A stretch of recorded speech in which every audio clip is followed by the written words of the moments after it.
Bonsoir à vous Arnaud Nguefak. L'affaire fait grand bruit dans le département des Bamboutos car le présumé suspect est un homme politique bien connu dans la ville de Mouda. Il entretiendrait des relations indécentes avec un jeune de 15 ans au quartier Nilon depuis des années. Fatigué des abus, l'adolescent a dénoncé son bourreau à sa famille au commissariat public. Un guet-apens a été tendu pour surprendre le mis en cause en plein acte. Yasser Trésor-Tano et Marius Gassa nous en disent plus. C'est une histoire troublante.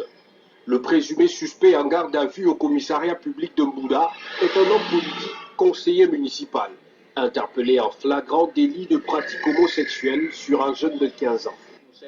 Selon la victime, c'est une histoire qui a commencé depuis qu'il est âgé de 8 ans.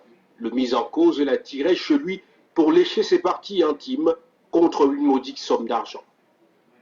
À l'âge de 8 ans, quand je faisais encore, je pense, le cours élémentaire, M. Alexis m'a pris comme, j'étais comme son petit du quartier.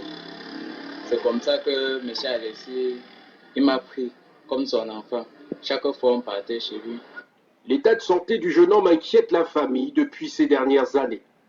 Mais personne ne savait l'origine de son traumatisme avant ces révélations. Mon père m'a dit qu'il faut qu'on le fasse rentrer pour qu'on cherche à le traiter. Il a appelé peut-être 3 à 4 fois, il était toujours malade. C'est là où on lui a demandé de rentrer.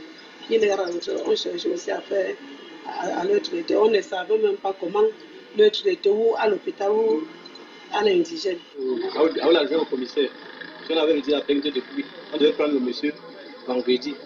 Le monsieur était occupé, mais nous a dit qu'il nous accompagne pendant un deuil. Et aujourd'hui, on a trouvé le monsieur qui a fixé au pénis de l'enfant jusqu'à juillet. Et on a vu comment il a joui sur un mouchoir. Et quand il voulait faire le bras de fer, le commissaire, on l'a amené au poste. Le présumé suspect n'a pas été présenté aux médias car l'enquête suit encore son cours.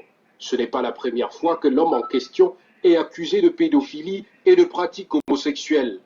À l'époque où il se faisait passer pour un recruteur de jeunes footballeurs, une affaire pareille avait éclaté, mais après classée sans suite. Et nous en parlions dans nos précédents